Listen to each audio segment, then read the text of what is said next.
cái gì không về thì đi sao mà làm cho rồi về lắm cho rồi smiling face về à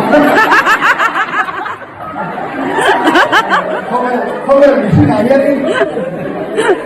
không phải bị sinh này nhé ngay là còn hít tắm bé nhé ngay là còn cái đúng không em nghĩ sao gì vậy yang itu pha cái pasal ini qua thì dia hey tapi yang dia lihat tu ni dia terus betul oh aneh banget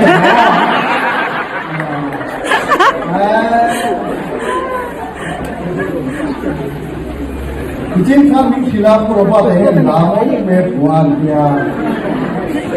asal kita dia tahu dia kamu ni tidak Puan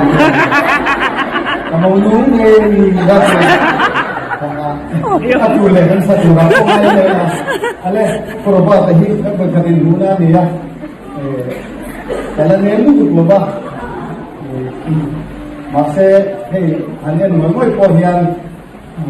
kumoy ay kasang kami ngal mo kumoy ang hindi ko